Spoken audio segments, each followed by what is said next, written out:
In the chronicles of the Third Age of Middle-earth, the name of Mordor resounds as a symbol of absolute evil.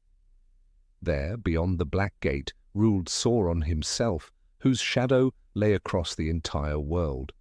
Yet few remember that far to the north there once existed another realm of darkness, Angmar, which held whole lands in terror, and for centuries ground down the strength of its enemies. It was a kingdom that for 7 centuries played the same role as Mordor, waging war against men and elves, spreading horror and destruction. But its story began quietly, with the arrival of a mysterious ruler whose name went unspoken for a long time, the birth of a dark kingdom. The year 1300 of the Third Age, Sauron had not yet recovered from his defeat in the War of the Last Alliance. His spirit hid behind the guise of the necromancer in Mirkwood, and few knew he was still weaving his web. And then, in the harsh lands north of Eriador, a new kingdom arose, Angmar. Its ruler, styling himself the Witch King, quickly made it known that he was a lord to whom mercy was foreign. His first blows fell upon the 3 kingdoms of Arthedain, Rudor, and Cardolan, once united as Arnor.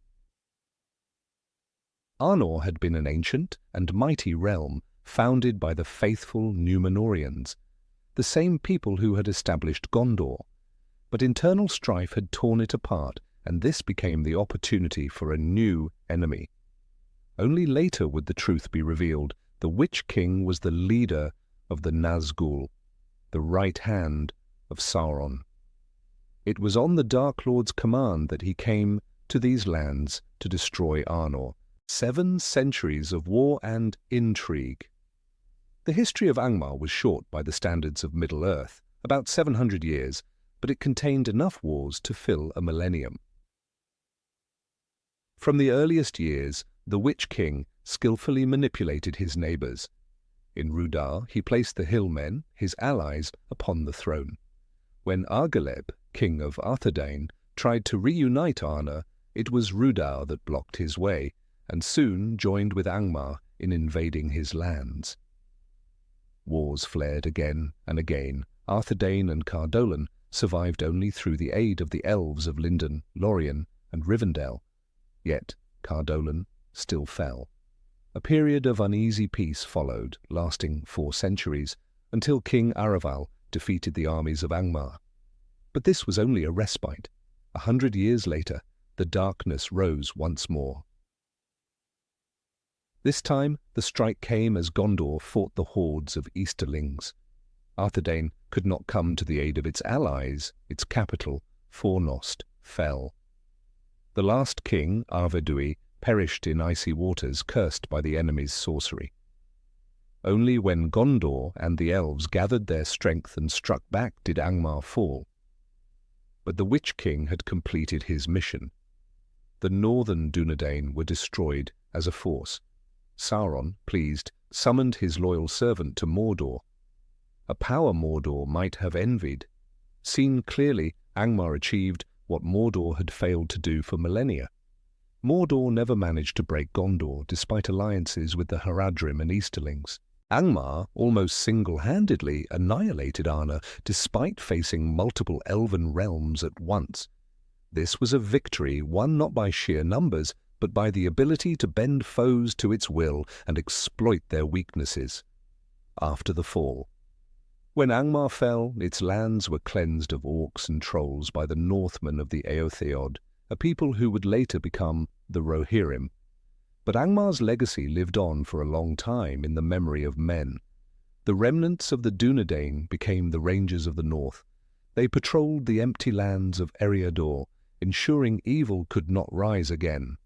Their chieftains were direct descendants of Elendil, the ancient king, founder of Arnor and Gondor.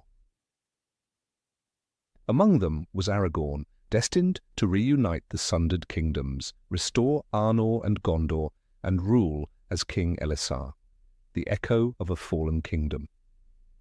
It is said Angmar fell when the combined forces of Gondor, the Elves, and allied peoples swept into its lands, crushing all before them. The towers where the cold of sorcery had gathered for centuries collapsed under battering rams. Orcs and trolls, who only the day before had served the Witch King faithfully, fled, tearing each other apart in panic. But this was only the visible side of victory. Those who survived that campaign claimed the darkness did not die. It went underground into the depths of the mountains, into the ruins of old strongholds, into the memories of those who had seen Angmar's power with their own eyes.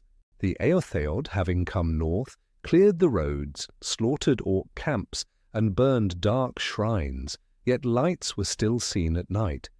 Travellers spoke of torches moving along the slopes of the Etten moors, though no watchman could catch those who carried them. Cursed places. The Northmen avoided the lands west of the misty mountains, where Angmar's outposts had once stood. They would say, "There the earth remembers the steps of the Nazgul." Livestock shied away, birds refused to land on charred walls, and the water in wells stayed black even after rains. Once, a band of Eotheod, pursuing orcs, reached the ruins of Carn Dûm. Once, the heart of Angmar. They never returned.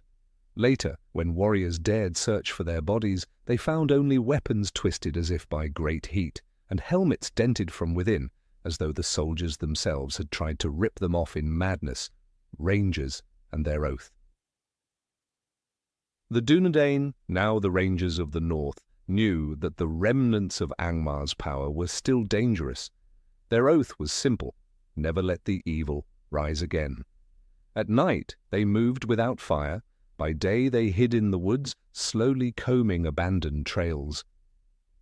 Each new chieftain of the Rangers received a map marked with the sites where Angmar's fortresses once stood, where the bones of the Witch King's warriors still lay in caves, and where, according to rumour, books and relics of his sorcery could still be found. Few dared touch such finds. Old tales said that reading even a few lines from Angmar's scrolls could make the Witch King's voice sound in your mind, whispering and urging you to betray your people. A shadow in the snow. In the winter of 1974 of the Third Age, nearly a century after Angmar's fall, the Rangers' watch patrols noticed something strange.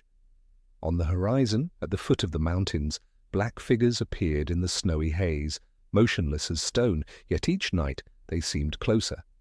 When two watchmen tried to approach, they vanished. In the morning, only their tracks were found, leading to a frozen lake. And there, on the ice itself, deep gouges shaped like claws. After this, the chieftain of the Rangers ordered the area to be encircled with watchposts and forbade anyone to approach the lake. Among the people, rumours spread that these were the remnants of Angmar's army, cursed and unresting, awaiting the return of their master.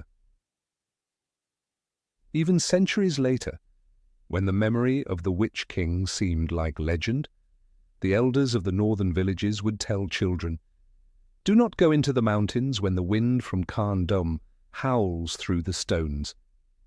That is not the wind, but the voice of those who still wait for you in the dark." The Rangers knew the war with Angmar had never truly ended. The enemy had merely changed shape and slipped into shadow, and shadow is patient. And as long as winter rules the north, and beneath the snow lie the ruins of Carn Dûm, no one can be certain that Angmar is truly dead.